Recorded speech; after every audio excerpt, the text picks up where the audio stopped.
Hello, everyone. Welcome to another horror review. Yes, I am back again.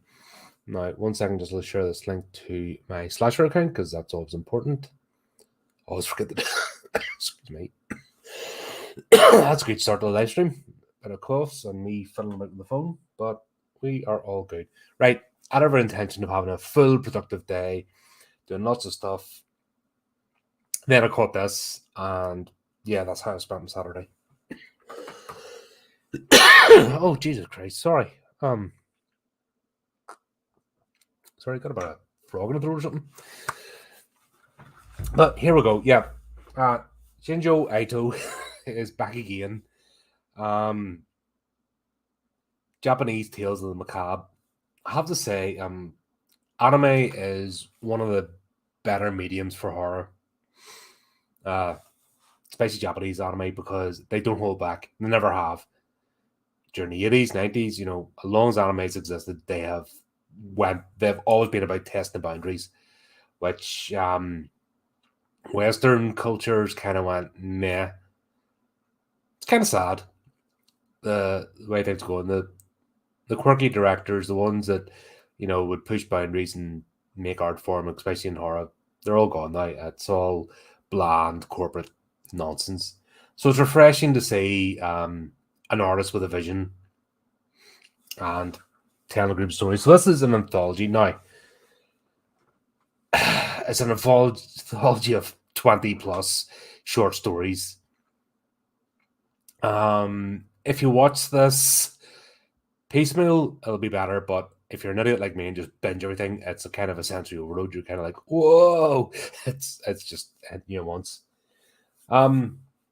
What's interesting as well, at the end of each episode, starts off one episode is one story, and then it gradually just becomes one episode's two stories, and then a little bit and joins. So you're just like, holy crap. I mean, you've barely enough time to take on one than the other, but then that's because I binged it and did it in a day, which probably not the best thing, but this is brilliant. Trying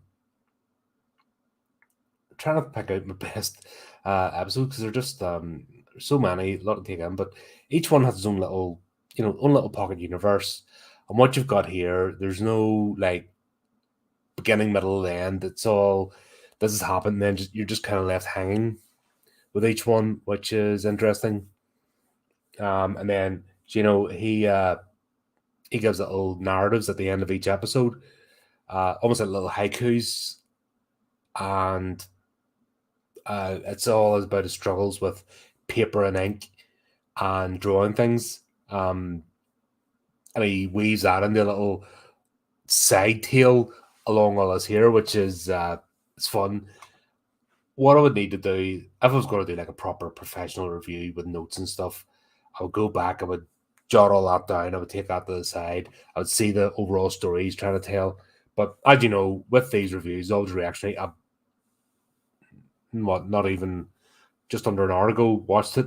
I was going to come on earlier, but then Adam, my buddy's channel, was doing a live review on Evil Dead. So, of course, I had to stay for that. Rude not to.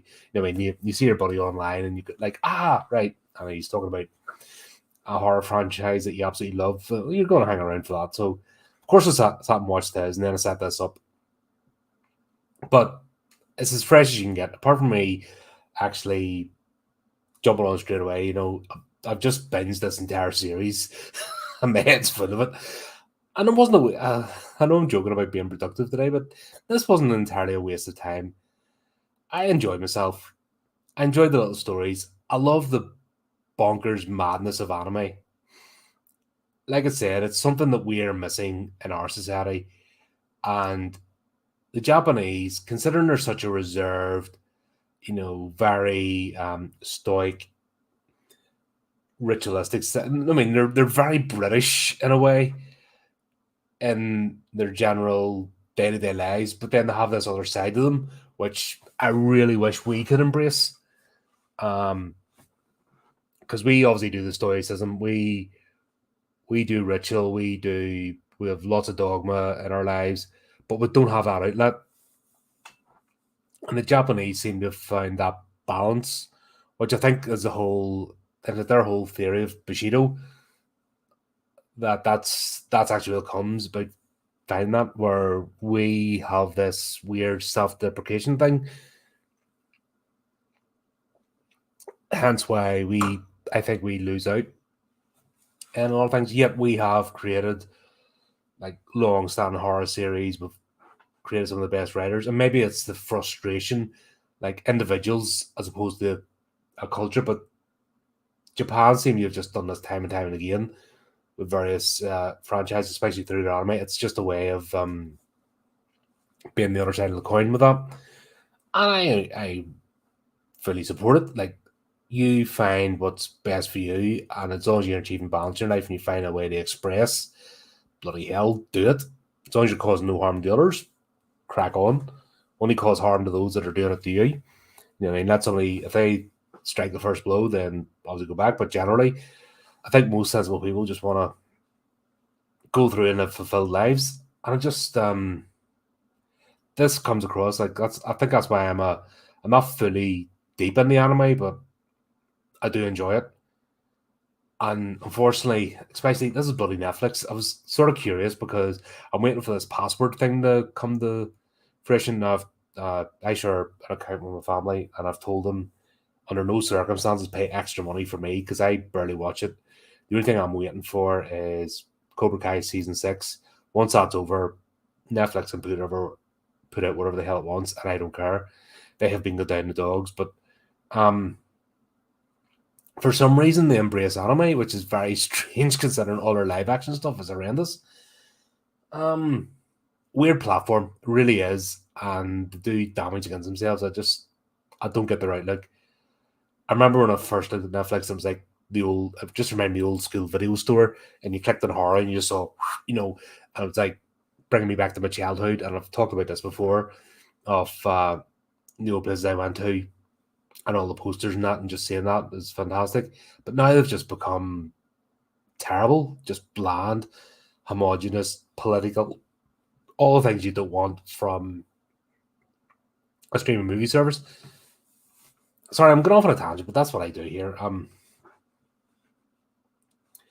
Like I said, I think I'm trying to set up the fact it was only by chance that I watched this. The fact that it's on Netflix would have put me off, and I've really no vested interest to watch their content. So I was surprised that I flicked onto this because there's quite a few anime stuff I have on there. I'd flick onto it, I'd last maybe part of an episode and just be like, yeah, crap, because it's all regurgitation. Like any art form, you have your top tier, you have your middle tier, you have your dross, and it seems to be that Netflix just wants all the random crap, just cheap. That seems to be their whole model, is just cheap as possible, and it's like they're not interested in keeping the subscriber base they have. Like a weird business model. But this was trying to think. Oh god, I'm sorry, I got a list here because this is quite new. Obviously hasn't updated online, but there are more than 12 episodes. Right, there's 12 episodes, but within the episodes there's like two or three. Like I said, the first one's like one story, one episode, and then it sort of breaks into two or three stories. My favorite one was the one with the balloons. I'm trying to think of the no name.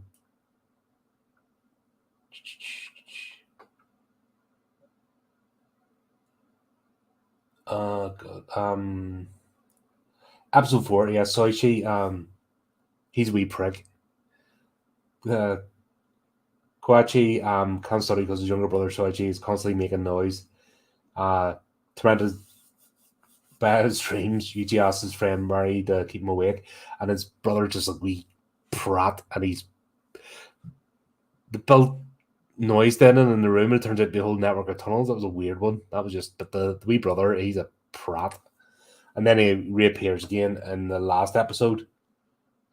He's your typical anime character, just not quite human, does weird stuff, looks weird, and you kind of know that's outside the norm. What's one looking at?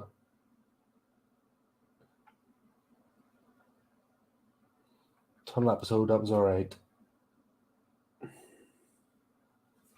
Oh, episode 7. After hitting a girl with his car, Tayoshi and his sister Kiari find that the road they're driving is blocked by countless tombstones. That was a weird one. That was like brother and sister driving to visit her friend who the brother likes. They knock over this girl, put her in a car, drive her to this town where she lives, and hey Chris, happy weekend to yourself. We have a date this Tuesday. Looking forward to it. That's gonna be a lot of fun. I'd actually planned to do a lot of reading and stuff today, but I got caught up in this series instead, so I'm gonna be busy tomorrow, catching up. But yeah, good to have you on board, man. Yeah, this one where basically when people die, they turn into tombstones, and then the town so used it that in fact, when people are about to take their last breath, they're rushing them to dump the body or place the body, but effectively like quick, get the body in a position where the other tombstones are because effectively they turn into a tombstone where they lie, and it's causing a bit of a drama because they end up all over the place. And if you disturb a tombstone, you disturb a spirit, the spirit comes and haunts you. And these are short episodes. That's the thing; they're not overblown, but there's so much in them. Like that whole concept alone would be an hour's TV show in itself. But they squeeze it into like 20 minutes. Yeah, that one was crazy. That was a lot of fun. And it's all about guilt. I noticed with this series that it's all about personal guilt and atonement, and the specters tend, I mean, the Japanese like masks. They like the scary masks, and this thing about long hair is supernatural. If you think of the Ring and the Grudge and all, I mean, the whole long black hair thing's considered supernatural, which is interesting. You use a lot of that in this series. Um, bloody hell, where is it?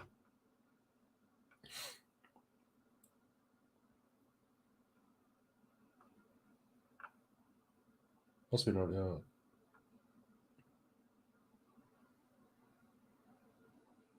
Oh, that's it. Episode 3 was right in the beginning. After a popular idol dies by what appears to be suicide, there are multiple sightings of her giant grotesque head floating in the sky. Um, think of Attack on Titan. This is very similar.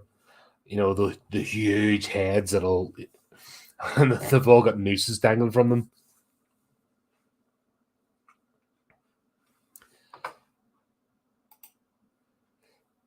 Yeah, but then when you watch the episode, yeah, grave digging episode, industry, yeah, when you watch it though, it creates a whole new set of problems where people have to remove people before they die because if they don't and they disturb a spirit, the spirit then haunts that person. So what seems to be convenience in one sense turns into absolute horror in the other. And like I said, it's just a short episode, 20 odd minutes. That's the cram so much in. Yeah, that one with the popular idol appears to be suicide. She hangs herself from outside. You wouldn't see that in flipping Western cartoons. They show it in nuts and bolts, everything, no holding back. They show the horror of it, and then they show the ridiculousness. Because it looks initially ridiculous, and then it's terrifying. It's only anime can do it. Anime has a particular style that allows for this sort of thing, and it's absolutely brilliant. Though when you get bad anime, you can't help but cringe. That's the kind of point I was trying to make. A lot of stuff Netflix has just it's awful. So it's interesting when you actually see. Sorry, excuse me, flip. I'm hacking like mad. That's a great time to go on the stream now. Yeah, you see it's kind of madness and it's brilliant because we're starved of it. I think that's why, like particularly, we rely, especially in our country, have relied too much on the American film industry and the American comic industry for entertainment, and must stop making our own to that level, which it's had a detrimental effect. Whatever people say, art is culture. Culture is what makes you grow or shrink or stagnate. You can't separate them. And while we have got people at the moment, they just see us as numbers on a spreadsheet, and they're only focused about GDP and all that kind of stuff. They forget that being wealthy or successful stems from culture. Culture is dictated by the art that we create and consume. And that's what inspires. It's all about inspiration at the end of the day. And a lot of us, especially in the UK, we have lost that. And it's such a shame. And it's so refreshing because you see Japan as a country, and they're killing it right now. They're not in any wars. They are just being productive. They're expressing themselves, and without over aggression, are doing fantastic now. I'm not saying they're a perfect culture because there's aspects of Japanese life, like their work-life balance, is completely out of kilter. But there's still something to inspire to when you see that they're producing things that inspire me, and that's why art transcends race, gender, blah blah blah, border. You can be inspired by other cultures' art, but you need to have an identity first. When you remove an identity, you remove the art, you remove the culture. So there's nothing to inspire you, and then there's nothing to inspire others. We've just got mad lately. Sorry, just watching this whole thing's reminding me that how we are just so bent out of shape, and you can actually see the unhappiness because of that. Where if you can express yourself and you have a style, identity, something you can not only, take inspiration from and adhere to, but you can also break away from. If you don't have that grounding, what are you? When you're just floating in the wind, no sails, no direction, where do you end up? I think that's what's I was more interested in talking about than watching this series. Much of I enjoyed it. It just got me thinking how that's why anime, I think, is absolutely killing it in terms of, it's blown the mainstream comic book industry out of the water right now. You look at graphic novels, you look at comic series and animes at the top, and a lot of the sort of traditional comics in the mainstream, which are considered mainstream now, even though it was nerd culture, but it's become mainstream, has just died a death, and nobody's buying it, and the artists aren't getting paid, and they're having to grub because the comic books aren't selling, but manga, anime is, and series, I guess, when they're not tampered with and expressed in their true form, you get the meaning behind it. It's enjoyable.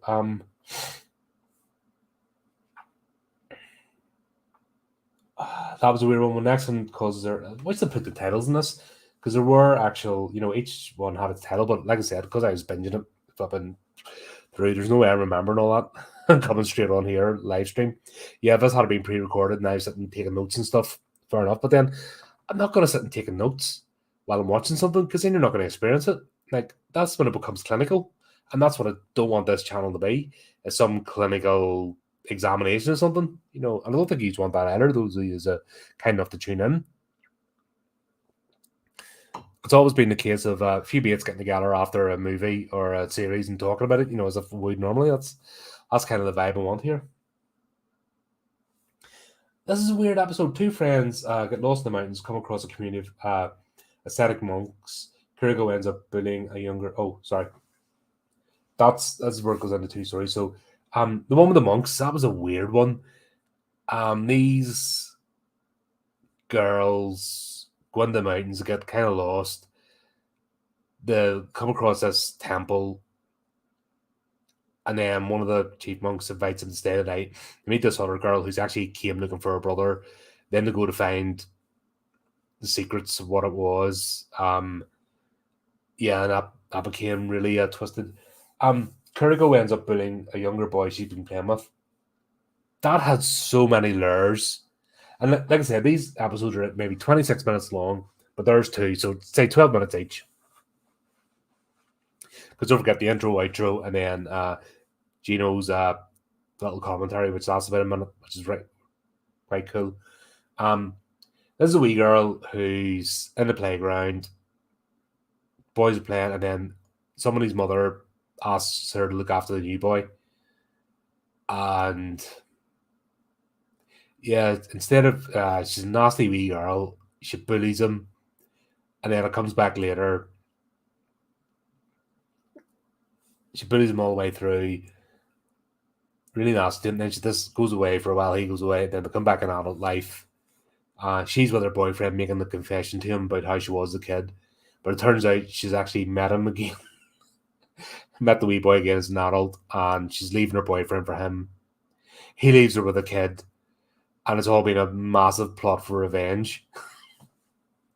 And it's only like 12 minutes, and there's like an entire season. No, I mean, if you think about soap operas or TV shows, that'll be an entire bloody season. And this show crams it into 12 minutes.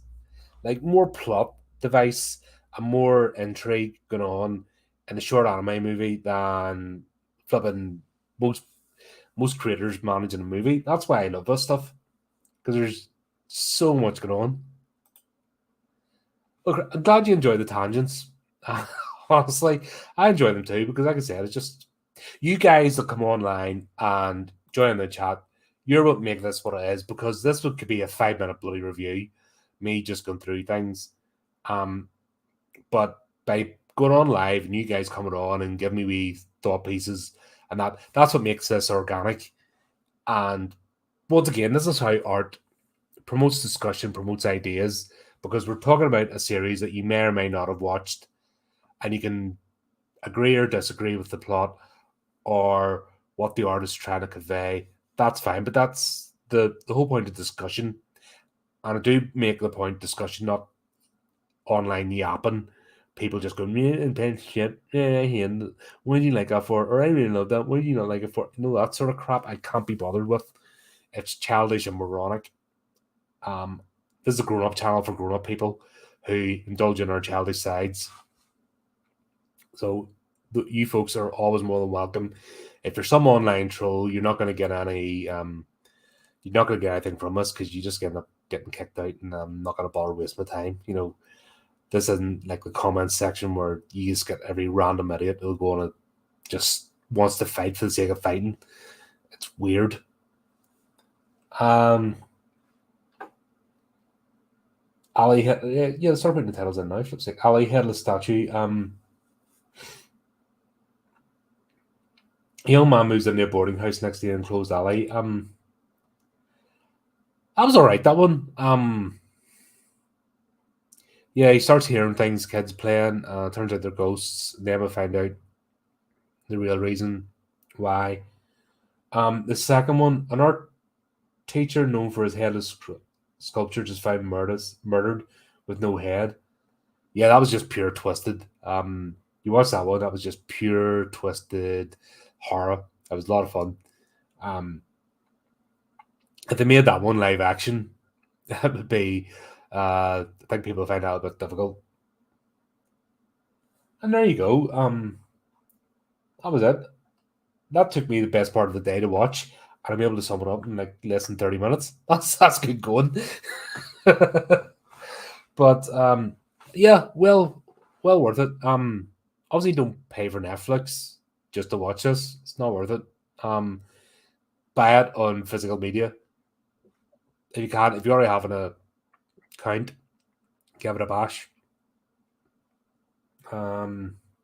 Yeah. I look forward to more of this.